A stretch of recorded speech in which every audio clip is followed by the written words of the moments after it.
The room went silent because I said one word, acquisitions, and my brother's smile died halfway across his face. How did the sister he'd been calling just admin for years end up holding the kind of power that could make his whole company sweat? My name is Kira Anderson. Officially, my job title is long enough to make people's eyes glaze over something like Administrative Operations and Acquisitions Coordinator.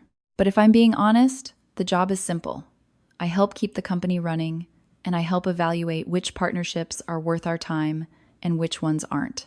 And today, I'm going to tell you the story of the day my brother tried to humiliate me in public, only to realize, too late, that he'd been mocking the wrong person. It happened at a leadership summit, one of those glossy, high-budget events where everyone wears a badge, carries a coffee, and smiles like their career depends on it.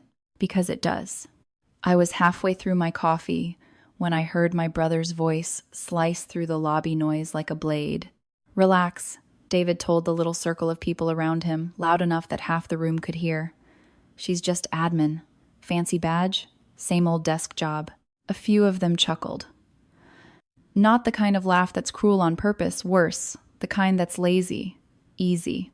The kind that happens when someone decides you're safe to laugh at because you're not important enough to fight back. I felt every laugh land on my skin like a slap.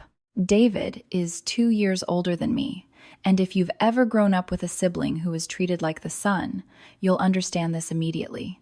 My family didn't just love him, they orbited him. He was the golden child, the one who was going places, the one people bragged about at barbecues and holiday dinners. And I was the support staff, the organized one, the one who fixed things quietly in the background so everyone else could shine. In my family, I didn't have achievements. I had helpfulness.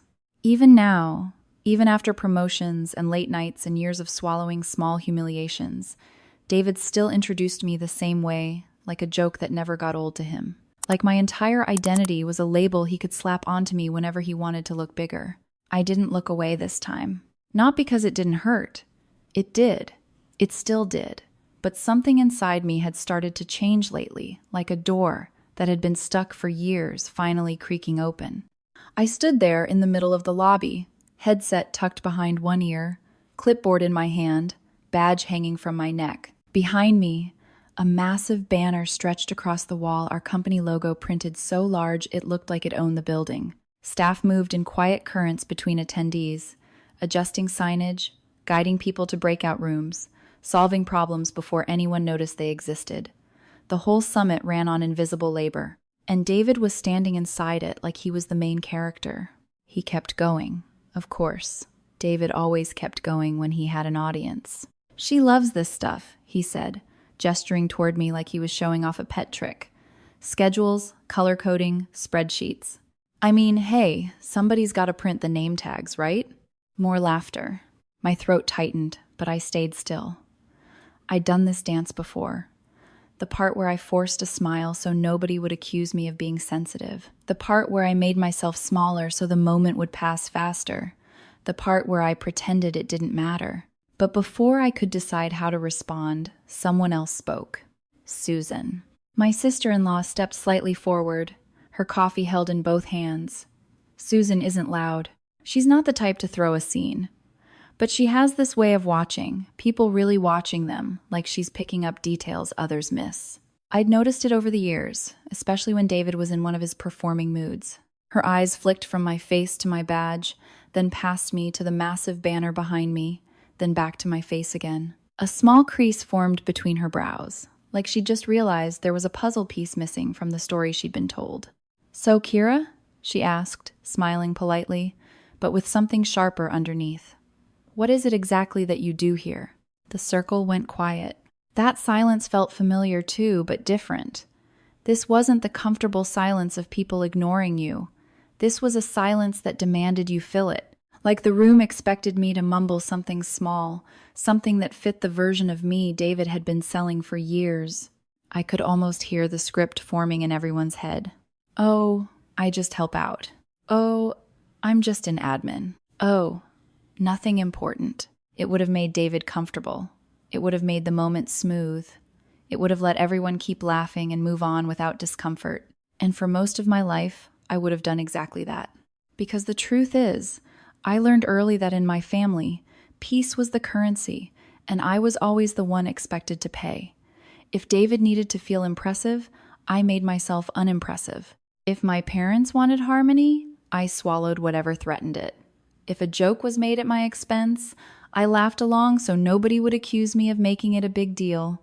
But standing there, something in me refused. Maybe it was the fact that I hadn't slept much in the last 2 weeks because this summit had been a 6-month project.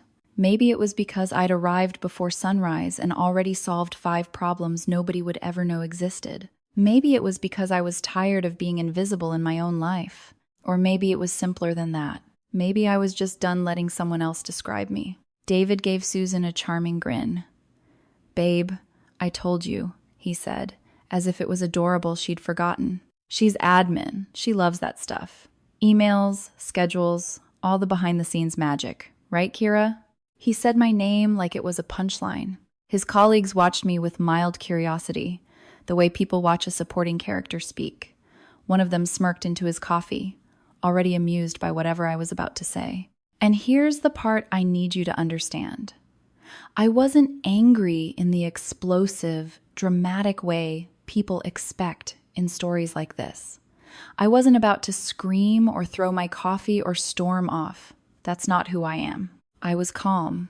The kind of calm that shows up when you've been underestimated for so long. You've learned to hold your emotions like glass carefully, quietly, until the right moment. I placed my coffee cup down on the table beside us. The porcelain clicked softly against the surface, a tiny sound that somehow felt louder than it should have. Then I straightened, fully, not like a sister defending herself, like a professional standing inside her role. And for the first time in years, I didn't answer David the way he wanted. I looked at Susan, and then I looked at the people around us, at their badges, their polished shoes, their practiced smiles, and I thought about how quickly adults decide someone's worth based on the story that's easiest to believe. I inhaled, feeling every swallowed word rise up in my chest, sharpening into something clean. "I work in acquisitions," I said. One word. It landed like a brick through glass. The chatter behind us didn't just quiet, it stopped. A conversation at the next table trailed off mid-sentence. Someone dropped a stir stick and the tiny clatter echoed in the sudden hush. "Acquisitions?" one of David's colleagues repeated, blinking. Susan's face drained of color as her eyes flicked back to my badge, really reading it this time, then darted toward the sponsor tables where David's company logo sat gleaming under the lights. And David didn't laugh. For the first time in my life, my brother didn't have a joke ready. He just stared at me, mouth slightly open, like the world had shifted under his feet and he didn't know where to stand anymore. Because in that moment, he realized something that would change everything. I wasn't just admin, and he had been mocking me in the wrong building, at the wrong event, surrounded by the wrong people. But the real question, the part that makes this story what it is, wasn't how did I end up there? It was, why did David never bother to find out? People love to say the worst wounds come from strangers, like cruelty is something that only exists outside your front door. But the deepest cuts don't come from people who don't know you. They come from the people who know exactly where you're soft, exactly where you bend, and they press there so often it starts to feel normal. That's what it was like growing up with David, my brother, my family's golden boy, the person everyone decided was going places before he even knew what he wanted. David was 2 years older than me, and in our house, 2 years might as well have been a crown. He didn't just get attention, he got expectations wrapped in pride. When he brought home a good grade, it wasn't nice job. It was proof. Proof that he was special. Proof that he was destined for bigger things. At every barbecue, our dad would clap him on the shoulder and say, "That's my son. He's the brains." Then he'd glance at me like an afterthought and add, "And Kira, she's the helper. Keeps everything neat. Every great man needs a good assistant." My aunt used to joke about it too, ruffling my hair the way you'd pet a dog. "She's a natural secretary." She'd laugh, and everyone would laugh with her. I learned early that if I didn't laugh too, the room would go cold. So I smiled. I collected the paper plates. I refilled drinks. I did what I was praised for being useful. It started small enough to look like love. When we were kids, I color-coded David's binders because it made him happy and because it made teachers praise him for being organized, which made my parents glow like they'd won something. If his handwriting was messy, I typed up his essays. If he forgot his homework, I ran it back to school, heart pounding, like his mistake was my emergency. It felt like teamwork when we were young, like being the reliable sister made me part of his success. But that's the thing about roles in families. Once you're given one, it hardens. It stops being something you do and becomes something you are. David wasn't just my brother, he was the center of the story. And I was the person who made sure the story didn't fall apart. If I asked David for help with my own projects, he'd shrug like it was adorable that I even tried. "Relax, Kira," he'd say. "You're good with organizing. I'm good with doing." He said it like it was a compliment, like he was being generous by labeling me. And everyone nodded along because it fit the narrative they liked. David builds, Kira supports, David shines, Kira holds the flashlight. By the time we reached college, the script was locked in. David chose engineering. When he told the family, it was treated like a headline. People toasted him at dinner. My mother told her friends. My dad bragged to coworkers. I chose a part-time receptionist job and night classes because money was tight and I didn't want to ask for help that would come with conditions. When my mom found out I wanted to finish my degree, she didn't say no outright. She just said the sentence that still makes my stomach tighten even now. "You don't need a fancy diploma. You're practical. You'll always find admin work. People like you are everywhere." She meant it as reassurance, like she was telling me I'd be safe. But it didn't feel safe. It felt like someone had already decided my ceiling and was asking me to be grateful for it. The first time David called me just admin to my face, it didn't happen in a fight. It happened at a dinner table in front of people whose opinions suddenly felt important. It was spring break. David had invited friends over, and the conversation was buzzing with internships and offers and shiny job titles. One of them turned to me and asked, "What about you, Kira? Where do you work?" I told them about the office, about scheduling clients, tracking expenses, keeping things from collapsing when everyone else got distracted. It wasn't glamorous, but it was real work. It was work that mattered. David snorted. "She's just admin," he said, without even looking at me. "She keeps the printer from crying." The table erupted in laughter, big, easy laughter that made my ears ring. I waited for my parents to say something. Anything. A small correction. "Hey, don't talk about your sister like that." But my mom just smiled like it was harmless. My dad kept eating like he hadn't heard it. The moment slid by as if my dignity was a napkin they could toss away. And I laughed too. Because what else do you do when you realize your own family won't defend you? You either laugh or you become dramatic. You either swallow it or you become the problem. That phrase followed me for years, like a stain. At family gatherings, Christmas, weddings, birthdays, anytime someone asked about my job, David answered first. He loved doing it, like he enjoyed owning my narrative. "She's basically our in-house secretary," he'd say. "If you need your calendar fixed, Kira's your girl." People would laugh and nod and move on, satisfied they understood who I was. What David never noticed was how much I was learning while he was joking. Admin work isn't glamorous, but it is the clearest window into how power actually moves. You see who gets listened to and who gets ignored. You see which executives are brilliant and which ones are just loud. You see how quickly people will take credit for work they didn't do. You see the weak points where systems break, where teams crumble, where promises are made without understanding the cost. And because you're just admin, people talk around you like you're furniture. So I listened. I watched. I took mental notes the way other people take meeting minutes. I learned that the people who run companies aren't always the ones on stage.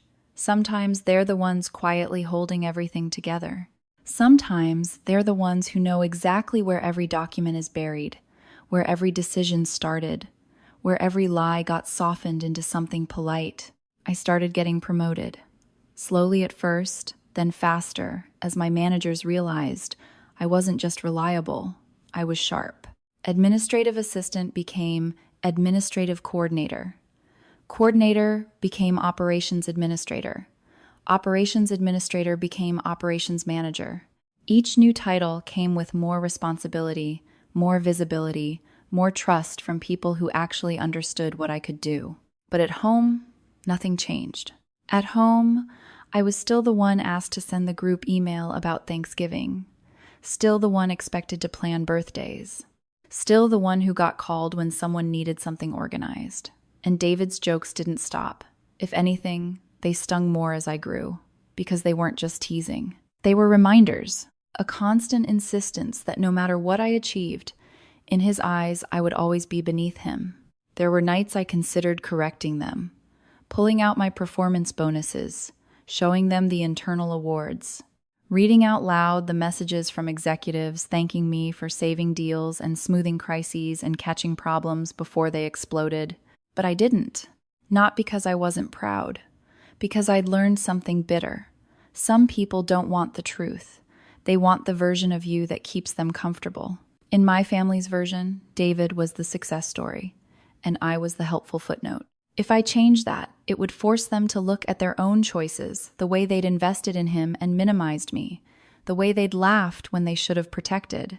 So when my company restructured and I was invited into a new department, one that combined operations with evaluation, systems with strategy, I kept it vague. When my mom asked what I did now, I said, same job, different floor, safe, small, easy to dismiss. In reality, it was the first step toward a role that would put me in rooms David didn't even know existed. Rooms where one recommendation could change a company's future. Rooms where just admin didn't mean anything, because the people in those rooms understood that the person who catches what others miss is often the most valuable person at the table. And I think that's what hurts the most when I look back. David didn't have to believe in me the way a boss did.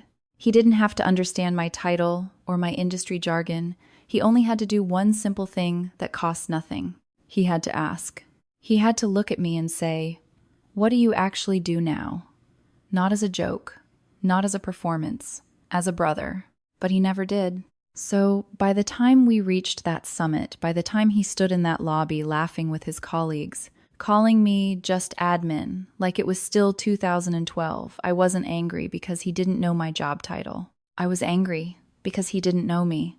And the silence that followed my one word wasn't just shock. It was the sound of a story finally breaking open. Here's the strange thing about being underestimated. It's a kind of invisibility cloak. People assume you don't matter, which means they stop guarding themselves around you. They speak freely. They complain. They reveal where the bodies are buried. And if you're paying attention, really paying attention, you start to understand how power actually works.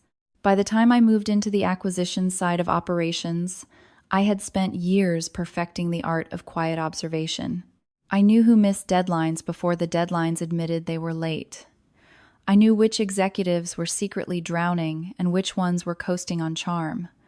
I knew how to read a budget line like it was a confession.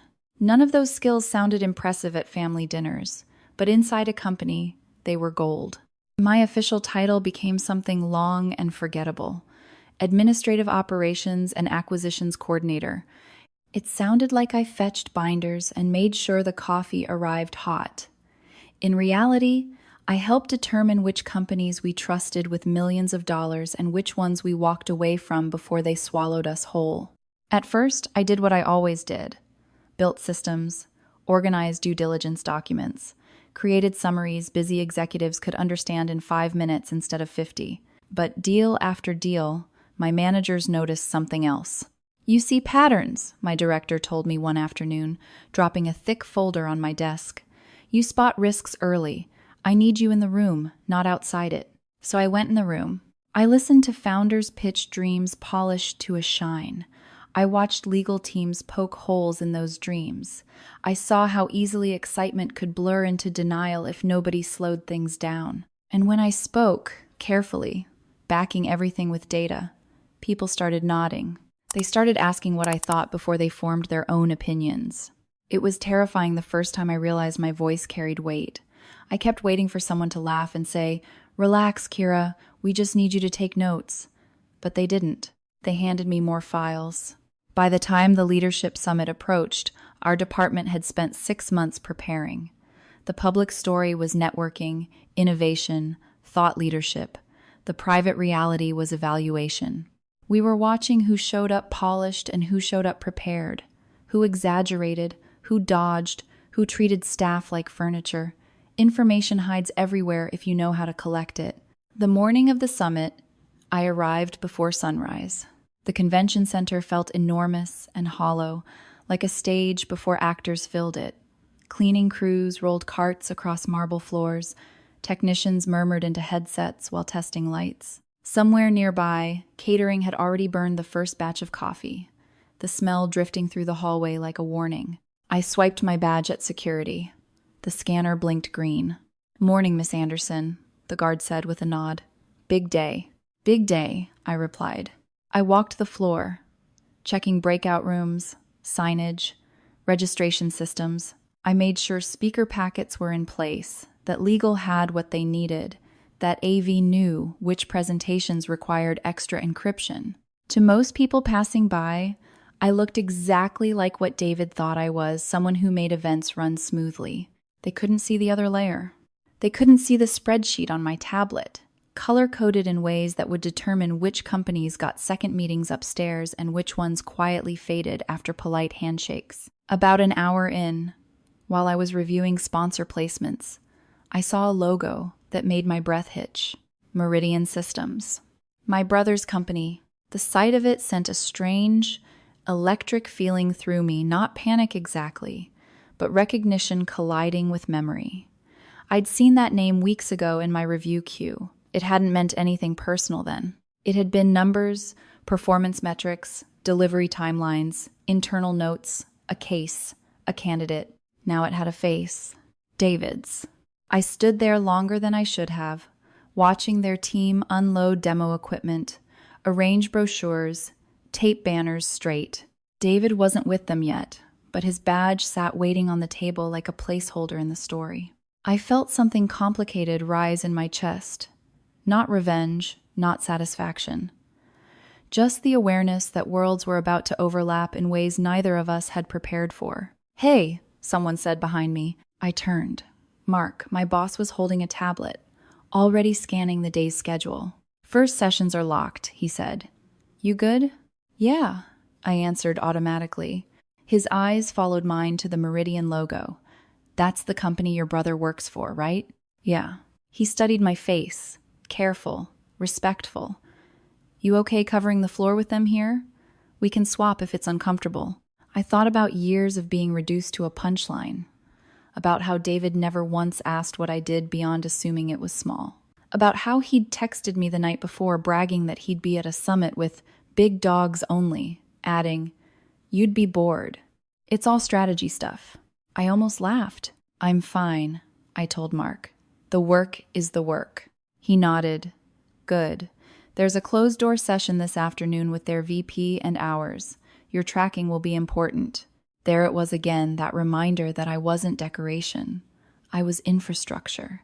"Got it," I said. What I didn't tell him was that my brother still thought I was the girl who fetched coffee. As the morning moved on, attendees began to pour in. The lobby shifted from echoing quiet to controlled chaos heels on marble, voices layered over one another, phones buzzing, assistants guiding executives like air traffic controllers. I moved through it with my headset and clipboard, answering questions, redirecting people, solving small disasters before they grew teeth. To most of them, I was logistics. To a few, I was judgment. Every so often, someone from leadership would stop me, ask for my read on a booth, a conversation, a vibe. "Anything stand out?" they'd murmur. I gave measured answers. Careful, precise.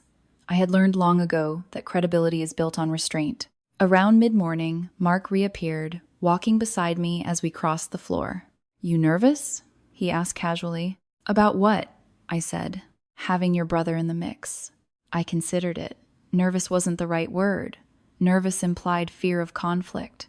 What I felt was closer to inevitability, like a storm you can see building but can't redirect. "He doesn't really know what I do," I admitted. Mark raised an eyebrow. "Seriously?" As far as he's concerned, I said, I print name tags. Mark let out a low whistle, half amused, half disbelieving. Well, he said, today might be educational. I watched Meridian's booth from across the floor. I imagined David arriving, confident, rehearsed, ready to perform competence for rooms that could change his trajectory. I wondered what would happen when he realized I had been in those rooms long before he knew they existed. Part of me wished stupidly, stubbornly, that he'd notice on his own, that he'd read my badge, ask a question, see me. But history had taught me something painful and reliable. David only saw what made him feel tall, and I was about to become very inconvenient to that view. By the time he finally walked through those doors, smiling like the future was already shaking his hand, I had finished my rounds, checked my lists, and prepared my notes. I was ready for the summit. I just wasn't sure he was ready for me. By the time the late morning coffee break rolled around, the summit had fully awakened. Conversations overlapped like waves, laughter rose toward the high ceiling, and everywhere I looked, people were trading business cards with the desperate politeness of professionals who knew opportunity might be standing 3 feet away. From a distance, it all looked effortless, like success naturally gathered in bright rooms with good lighting. Up close, I could see the machinery. Assistants hovering with backup chargers. Staff rerouting attendees from overcrowded sessions. My team catching problems before they had names. Invisible labor, happening in real time, holding up the fantasy that everything was smooth. On the main stage, a CEO had just wrapped a talk about leadership. One line stuck with me. You can tell who understands power by how they treat the people who make their lives easier. The audience laughed politely, but I saw who really heard it. A few people glanced toward the back of the room where we stood, headsets on, hands full, ready. I wondered, not for the first time, whether David would ever understand that sentence. Probably not. I was coordinating with the AV crew when I heard my name carried across the lobby. Kira. I turned and saw Susan weaving through the crowd, one hand lifted in apology as she bumped shoulders with strangers. She reached me a little breathless, cheeks pink, eyes bright. Hey, I said, surprised into a smile.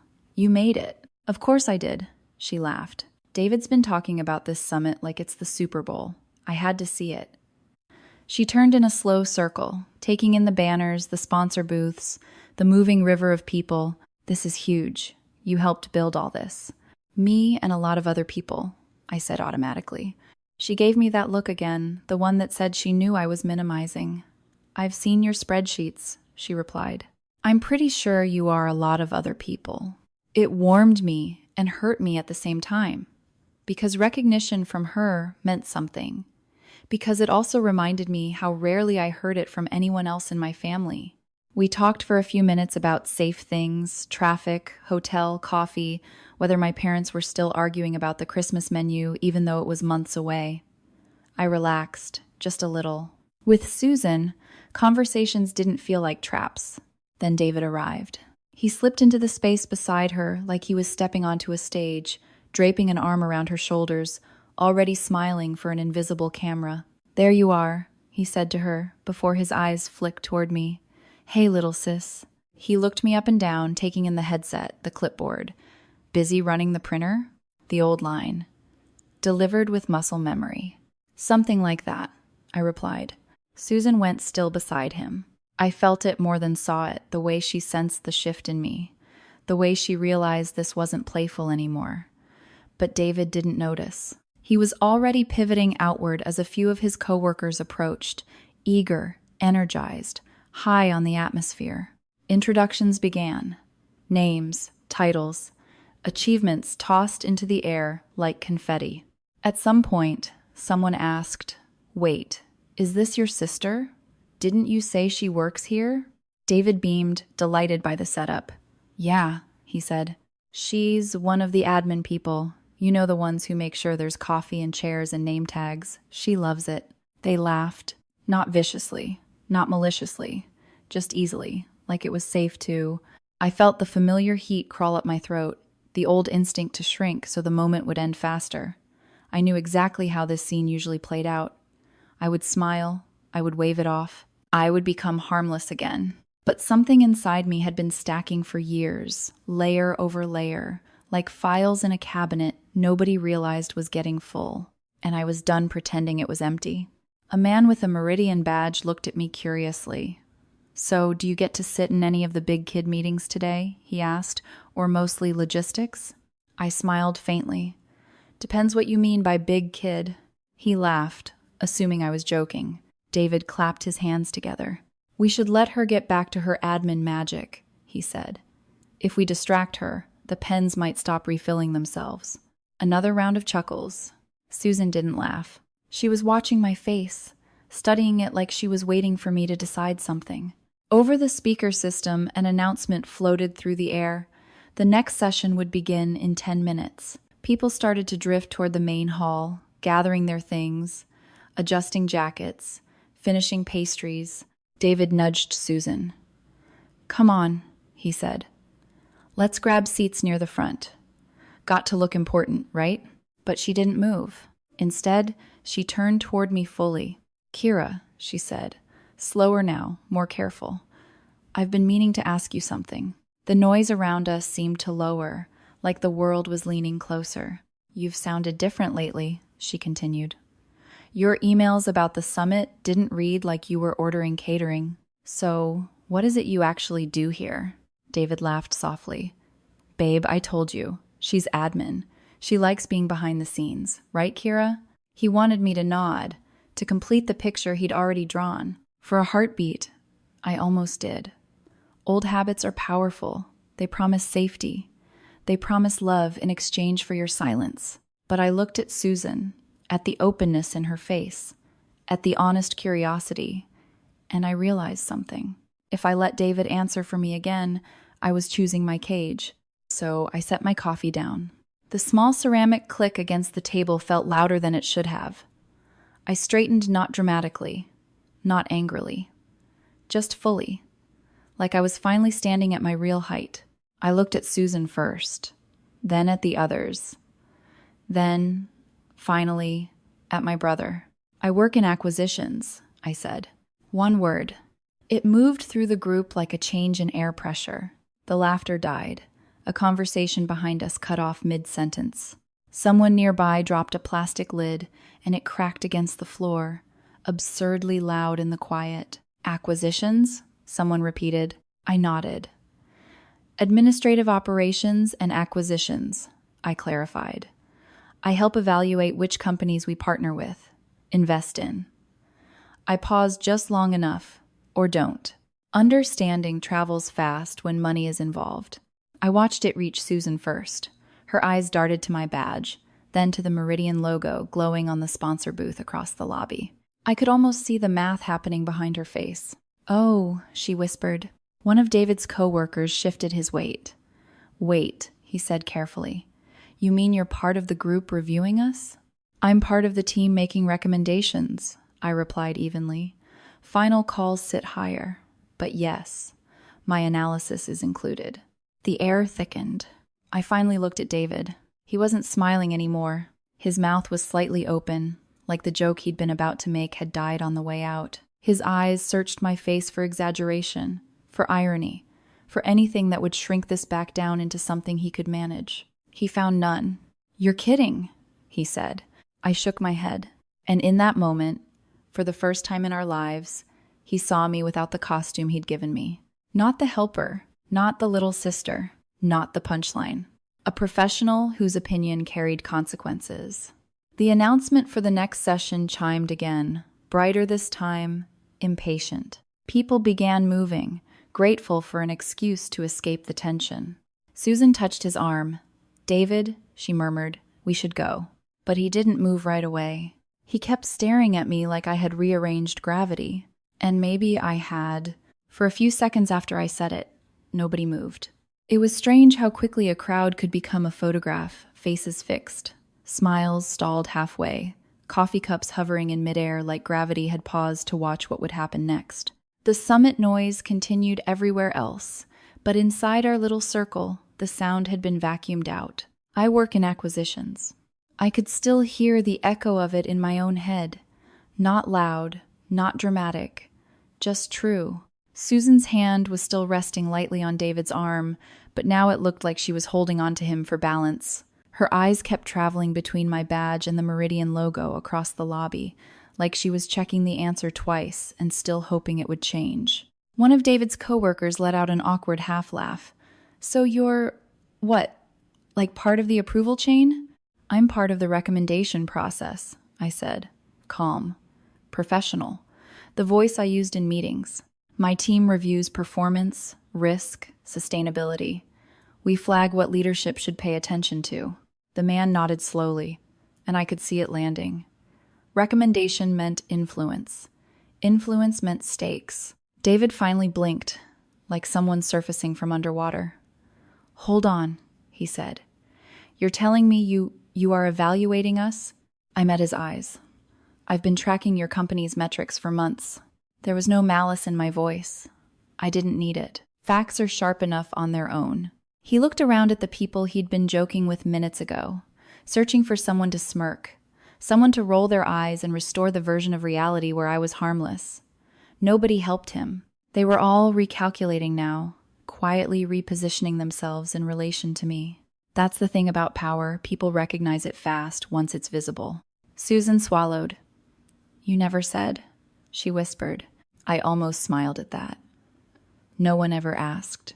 David opened his mouth, then closed it again. I watched him try to assemble a sentence that wouldn't make him look foolish, wouldn't confirm that he'd spent years underestimating the wrong person. The overhead announcement chimed again, politely herding everyone toward the main hall. Relief rippled through the group. Movement returned. People adjusted their bags, muttered about being late, escaped into motion. David let himself be pulled along with them, but every few steps he looked back at me, like he was afraid I might disappear if he blinked, or worse, remain exactly where I was. I didn't follow. I had work to do, and that was the part I think he understood last, if he understood it at all. I wasn't there as his sister. I wasn't there as an accessory to his ambition. I was there because I belonged. I checked my watch, adjusted my headset, and headed toward the elevators that would take me upstairs. The public summit stayed on the lower floors panels, networking, applause. The real conversations happened higher, behind glass walls and closed doors. Rooms designed to make everyone aware that decisions had weight. Mark met me in the hallway, tablet tucked under his arm. You good? He asked quietly. I considered the question. My pulse was still faster than usual, my mind replaying David's face in the lobby, the moment the joke collapsed. Yeah, I said. I'm good. He nodded once, like that was all he needed. All right, they're ready. Inside the conference room, the atmosphere was different from downstairs. Cooler, more contained. Our VP sat at the head of the table with someone from legal and someone from finance. Across from them were the representatives from Meridian David's company. The VP, head of product. Not David. This wasn't his level. But his name was in the folder in front of me, printed in clean corporate font, attached to performance summaries, delivery reports, internal comments gathered over quarters of work. I took my seat, opened my tablet, and folded my hands so they wouldn't shake. Kira, our VP said, offering me a small nod, you've been coordinating the internal review. Why don't you start us off?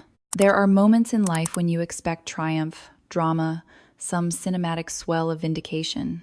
This wasn't that. It felt like responsibility. I began the way I always did with structure. Overview of the company, market position, strengths. The product had promise, real innovation, smart people behind it. I said all of that because fairness matters, especially when emotion is nearby, waiting for an excuse to be blamed. Then I shifted. However, I continued, sliding to the next page, we've observed recurring issues in delivery timelines. I walked them through the data, missed milestones, escalations, late-stage fixes that suggested patchwork instead of prevention, internal surveys hinting at burnout, emails time-stamped well past midnight. I never raised my voice. I didn't need to. Patterns speak fluently. The VP from Meridian leaned forward. We've already addressed many of those concerns, he said. Recent quarters show improvement. Yes, I agreed. there has been improvement. The question is whether it's structural or temporary under acquisition pressure. Legal made a note. Finance nodded slightly. I continued, methodical, steady. Culture risk, dependency on key individuals, communication gaps between departments. At no point did I say my brother's name. I didn't have to. When I finished, the room was quiet, not shocked, not hostile. Thinking, our VP leaned back in his chair. "What's your recommendation?" he asked. There it was, simple, direct. I thought about the terrace I hadn't stood on yet, about the conversation I knew was coming, about David assuming blood would always outrank principle.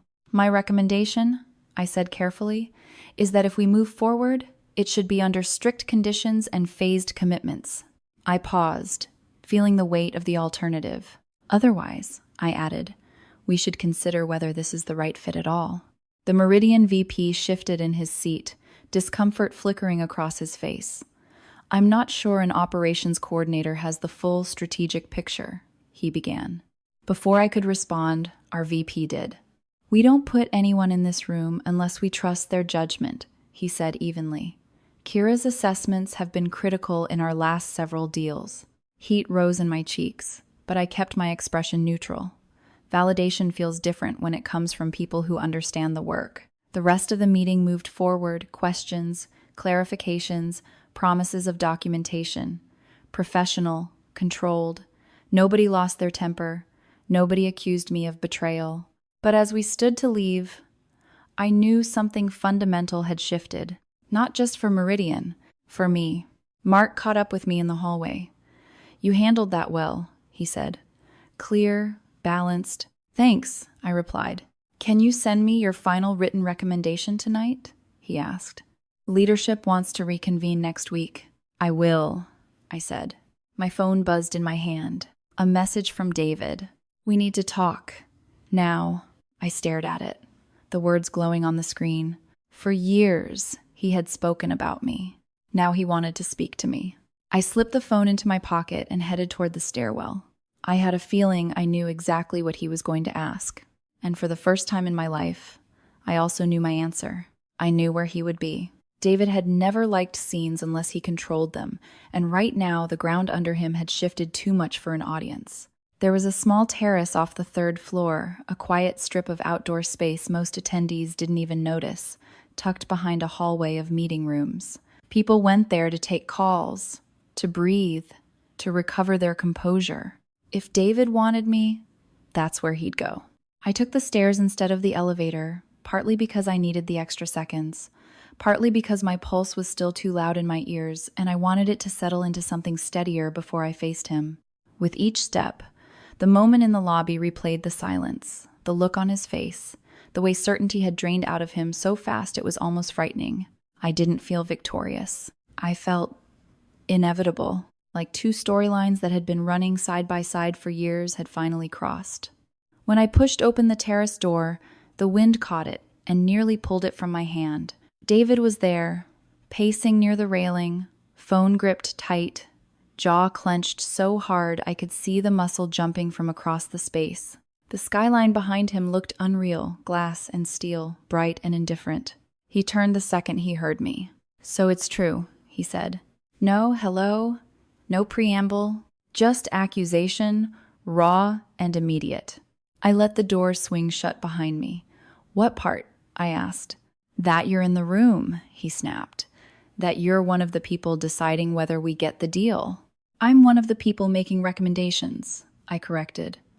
My voice came out calmer than I felt. Years of meetings had trained it that way. There's a process. He let out a harsh laugh, running a hand through his hair.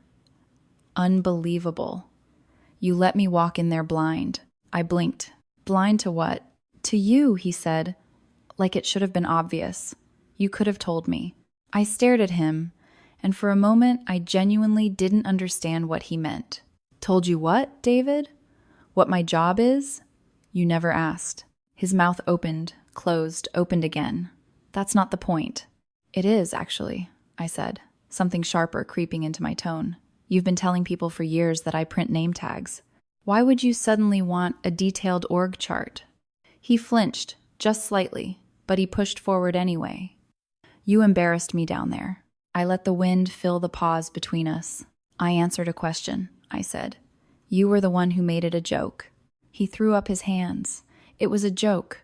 God, Kira, you're so sensitive about this stuff. Sensitive. I almost laughed. That word had been used on me my entire life like it was a diagnosis.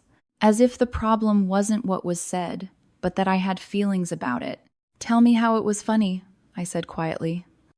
Explain it to me. He hesitated. It's just our dynamic. You know, you're organized, you handle details. It's not an insult. It becomes one, I replied, when it's the only thing you ever let me be. He looked away, toward the skyline, like the buildings might offer him a better argument. When he spoke again, his voice had shifted. Less explosive, more calculating. You really hurt us in there, he said. My team is freaking out. Leadership's been writing me about this deal for months. I crossed my arms, not defensively, but to keep myself steady. I presented data, I said, not feelings. You think they separate those? He shot back. Come on. One strong negative read from inside your company? That changes everything. Inside your company, not our industry, not the evaluation process. Mine, his. Lines drawn exactly where he wanted them. You're assuming I'd say something different if you weren't my brother, I said. He met my eyes. Wouldn't you? There it was. The question underneath every favor he'd ever asked, every expectation he'd ever carried, blood should tilt the scale. I shook my head slowly. No. He laughed, short and incredulous. Wow.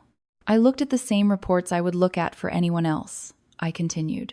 Missed deadlines, burnout, escalations. If I ignore that, I'm not being loyal, I'm being negligent. You could frame it better, he insisted. Emphasize the upside. Talk about potential. Everyone does that. I did talk about potential, I said. You just didn't like the rest. He took a step closer, lowering his voice. You could help me. The words landed softly, but they carried years of history. Every ride I'd given him, every last-minute save, every time I'd rearranged my schedule because he needed something, and I was the dependable one. You could help me, he repeated. You always do. I felt something in my chest twist, not because I wanted to say yes, but because some old reflex still recognized the role. I inhaled, held it, let it go. Do you remember that dinner in college? I asked. He blinked, thrown. What does that have to do with anything? It was the first time you called me just admin, I said. In front of people you wanted to impress. He groaned. We're really doing ancient history right now. It never stopped being present for me, I replied. He rubbed his face with both hands. I didn't mean it like that. How did you mean it? He didn't answer. The wind whipped around us, tugging at my blazer, carrying the distant hum of traffic up from the street. For a second, I saw him not as the confident project manager, not as the golden child, but as someone cornered by consequences he couldn't charm away. This deal matters, he said finally, and now there was something closer to fear in his voice. If it falls apart, they're going to come down on me. Hard. I believed him, and I hated that I believed him, because it made this hurt in a different way. We weren't enemies. We were siblings who had learned completely different survival strategies. I'm not trying to hurt you, I said. But you are, he replied. We stood there with that truth between us, unavoidable, complicated. Integrity has casualties. Sometimes they look like people you love. He searched my face one more time, like he was hoping to find a crack. So that's it? He asked. You're choosing them over me? I thought about it. No, I said slowly. I'm choosing to be honest about what I see. His expression hardened. Mom and Dad are going to lose it. If they find out, I said, maybe they'll finally understand what I do. He huffed out a humorless breath. Enjoy the power trip. It stung, even though I knew it was defense. This doesn't feel powerful, I said. It feels overdue. For a moment, I thought he might say something real, something open. But whatever it was, he swallowed it. Fine, he muttered. He pushed past me toward the door, then paused with his hand on the handle. Don't expect me to thank you, he added. I'm not, I said. He left. The door slammed, and I was alone with the wind and the skyline and the echo of a lifetime of almosts. I leaned on the railing, breathing hard, trying to understand why doing the right thing could feel so much like loss. I hadn't won anything. I had simply refused to disappear, and somehow that had changed everything. That night, my apartment felt smaller than usual. Not physically, nothing had moved, but emotionally, like the walls had leaned in closer, curious about what kind of person I was going to be now. I set my bag on the chair, kicked off my shoes, and stood in the kitchen, staring at nothing, while the hum of the refrigerator filled the silence David had left behind on that terrace. I had always imagined that if a moment like this ever came, it would feel triumphant, clean, a straight line between humiliation and justice. It didn't. It felt complicated and heavy and terribly adult. I changed into sweatpants, tied my hair back, and opened my laptop at the small desk by the window. Outside, traffic crawled through the city like veins lit from within. Somewhere out there, David was probably telling the story of what had happened, arranging it in a way that made sense to him. I wondered what role I played in his version. Villain, probably. It would be easier than admitting I had simply done my job. The email from Mark sat flagged at the top of my inbox. Can you send your final recommendation tonight? I stared at it for a long time. This was the part nobody sees when they fantasize about power. Not the reveal in the lobby, not the shocked faces, not the hush. This, a quiet woman at a desk, deciding how honest she is willing to be when honesty has a cost. I opened the document. The cursor blinked at me like a pulse. I moved through the report methodically, the way I always did, checking that every statement tied back to evidence. Delivery timelines, escalation frequency, resource strain, improvements made under scrutiny, improvements that might not survive once scrutiny lifted. I made sure the strengths were there too, because fairness matters. The product had potential. There were smart people inside Meridian. Innovation lived there. But potential is not a plan, and hope is not a structure. Every few paragraphs, my mind drifted back to the terrace. You could help me, David had said. He hadn't meant lie. He'd meant soften, tilt, interpret generously, the way families do when they want the world to be kinder than it is. But companies don't run on generosity. They run on risk. And if I bent the truth for him, I would be asking dozens of people who trusted my assessment to carry the consequences. I kept writing. When I reached the final page, my chest tightened. Recommendations are where emotion tries to sneak in. They feel personal, even when they're built from numbers. I read it twice, 3 times. Then I added the sentence I'd been circling all evening. Given the persistent patterns outlined above, I recommend we do not move forward with an acquisition at this time. I expected to feel something dramatic when I typed it. A tremor. A release. Instead, there was only quiet. I signed my name, and I hit send. The message whooshed away, vanishing into the machinery of the company, where it would be weighed alongside finance reports and legal analyses and executive instincts. It wouldn't be my decision alone, but it would carry my voice. I closed the laptop and sat there, staring at my reflection in the dark window. Had I ruined him? The thought came fast, ugly, automatic. Years of training had wired me to measure my worth by how well I prevented David from falling. If he stumbled, I was supposed to catch him. If he forgot, I was supposed to remember. If he failed, I was supposed to soften the landing. Tonight, I had stepped aside, and I didn't know yet whether that made me strong or cruel. My phone buzzed on the table. I jumped. A text from Susan. Hey, I heard the meeting was rough. Are you okay? I stared at the words longer than necessary, surprised by the direction of concern. Are you okay? Not, what did you do? I typed back slowly. I'm okay. Are you? 3 dots appeared almost immediately. He's not taking it well. I could picture it, the tight jaw, the pacing, The way he'd replay the day, searching for an angle where I'd betrayed him instead of contradicted him. I set the phone down without replying. There was nothing useful I could say that wouldn't reopen the wound. The waiting began after that. 3 weeks of normal days stretched thin over a single outcome. I went to work. I attended meetings. I reviewed other files. But under everything ran a quiet current of anticipation, like I was living in the pause before thunder. No one treated me differently at the office. If anything, they treated me the same way they always had, with professional respect, occasional urgency, the assumption that I would say what I meant. That steadiness grounded me. It reminded me that my identity there wasn't fragile. At home, it was different. David didn't call. My parents sent light messages about unrelated things, the way families do when they sense tension but don't want to name it. I could feel the story forming without me, traveling through phone lines, rearranging itself into something easier to hold. Then the email arrived. I was at my desk when the notification popped up. Subject line formal and precise. Final decision, Meridian Systems. My mouth went dry. I opened it. After careful consideration and review of all materials and recommendations, we have decided not to proceed with the proposed acquisition at this time.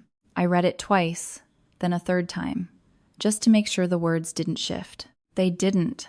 Air left my lungs slowly, like it had been waiting for permission. It wasn't because of me alone. Finance had concerns, legal had concerns, external consultants had concerns, but my report had been one of the pillars holding the argument up. I had not exaggerated. I had not lied. I had told the truth, and the truth had weight. My phone buzzed again before the feeling could settle. Susan, it's official. Then, seconds later, Mom. I closed my eyes. I knew which one would hurt more. I let the call go to voicemail. I wasn't ready to hear my mother's voice sharpened by panic and loyalty. Wasn't ready to be handed responsibility for something much bigger than me. The voicemail arrived anyway. Kira, she said, already upset. Your brother is devastated. He says your company pulled out. He says you were involved. Can you call me back? Please. We need to understand what happened. I sat there with the phone in my hand, feeling years stack on top of me like files in a cabinet that had finally tipped. Had I done something terrible? Or had I finally refused to keep cleaning up after him? I didn't have the answer yet. All I knew was that somewhere inside that decision, inside the disappointment and the anger and the fallout, was a version of me who had chosen integrity over approval. And that version, however frightened she was, had finally stepped into the light. For a long time after I listened to my mother's voicemail, I just sat there with the phone in my hand. The apartment was quiet except for the low murmur of traffic outside and the faint buzz of electricity in the walls. Ordinary sounds. Normal life continuing, completely indifferent to the earthquake that had just moved through my family. Your brother is devastated. He says you were involved. Of course he did. David had always been brilliant at telling stories where he was the injured party, where things happened to him, where outcomes arrived like bad weather, unfortunate and unfair, instead of the predictable result of choices. I wasn't shocked he'd said my fingerprints were on the decision. I was shocked at how quickly everyone believed him. I didn't call her back right away. Not because I wanted to punish her. Because I needed time to separate two versions of myself, the one who wanted to run in and fix everything, and the one who knew that fixing it would mean erasing myself again. When I finally did call, the conversation went exactly the way I feared. How could you do this? She asked, skipping hello entirely, like politeness would waste precious seconds of blame. Your brother worked so hard. He said you told them terrible things about his company. I told them documented things, I said, keeping my voice level. It wasn't personal, but you could have helped, she insisted. You could have explained it in a better way. There it was again. Not lie, just tilt, just soften, just protect the person we've always protected. Mom, I said gently, if I start changing professional reports because my brother is involved, I lose my job. I lose my reputation, everything I've built. Silence. Then, wounded and confused. You've changed. Yes, I said. I have. She exhaled shakily. Families are supposed to stand up for each other. I swallowed, because that one always hurt. Families are also supposed to see each other, I replied. And for years, no one really saw me. She tried to argue. She tried to minimize the jokes, to call them teasing, harmless, the way people do when they've never been on the receiving end of them. But the more she talked, the clearer it became. She didn't actually want to understand. She wanted restoration. She wanted me back in the role where David could fail safely because I would catch him. When we hung up, I felt hollow, not victorious, grieving. Because somewhere deep down, I had still hoped that when the moment came when it really mattered, someone in my family would pause long enough to ask, what was she supposed to do? No one did. My phone kept lighting up that night. Cousins, an aunt I hadn't spoken to in months, people who suddenly had opinions about ethics and corporate evaluation, even though they had never once asked what my job entailed. I let most of it go unanswered. But when Susan texted, I replied, "Can we meet?" She wrote, "I want to talk without him there." We chose a small cafe halfway between our neighborhoods, neutral ground. When she walked in, she looked tired in a way that had nothing to do with sleep. The kind of tired that comes from watching two people you care about collide. "How are you?" she asked as soon as we sat down. I let out a humorless little laugh.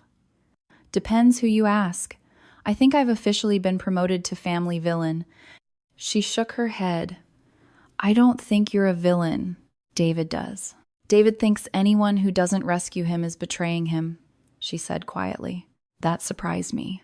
She wrapped her hands around her coffee, staring into it like it might translate something difficult. And then she began to tell me things I had never heard, not because they were secrets, but because no one had thought I needed to know. How he talked about his team, how often he blamed operations when plans failed, how easily he believed he was the smartest person in the room. "He never updated his image of you," she said. "In his head, you froze years ago. Helpful, available, safe." I nodded slowly.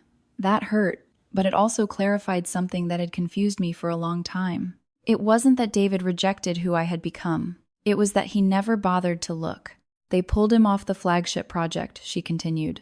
"Not fired, but consequences." I felt two emotions at once, relief and sorrow. Because I didn't want him destroyed. I wanted him accountable. I wanted him to stop stepping on me to feel taller.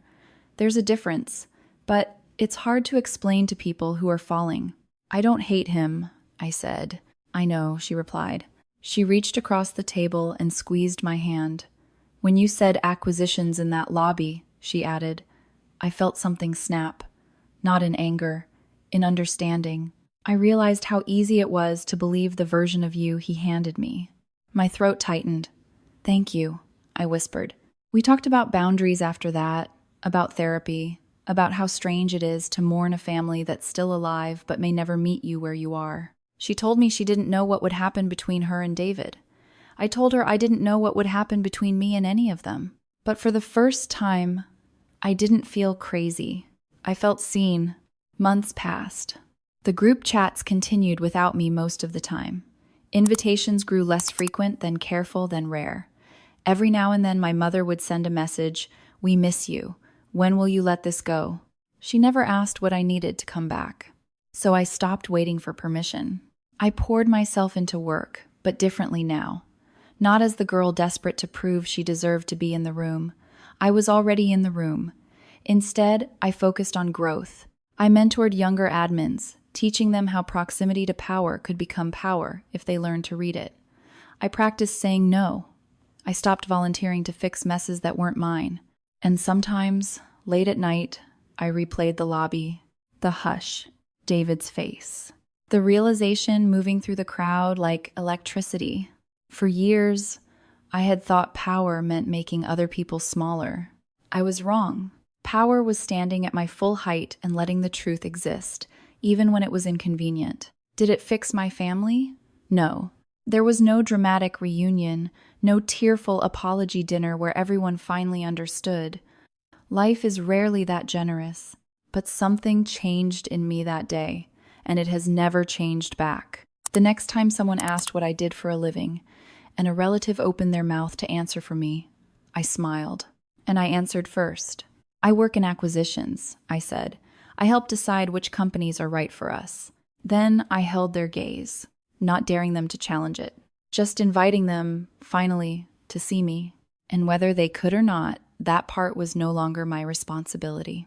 What makes a moment powerful isn't the shock on someone else's face.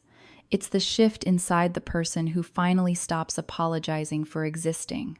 This story was never just about a conference, or a deal, or even a brother who underestimated his sister. It was about invisible labor, about how families can freeze you in an old version of yourself because it keeps the emotional balance intact. It was about what it costs to grow when the people who love the smaller you aren't ready for the real one. Kira didn't win because her brother lost. She won because she told the truth in her own voice, in a room where she had always let someone else speak for her. The silence that followed wasn't revenge. It was recognition, and maybe that's why it stays with us. Because somewhere in our own lives, many of us are still being introduced as who we used to be.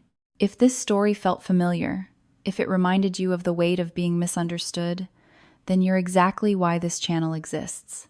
Subscribe to Revenge Tale Society for more stories about dignity, difficult choices, and the quiet courage it takes to finally say, "This is who I am." Your voice deserves to be heard, too.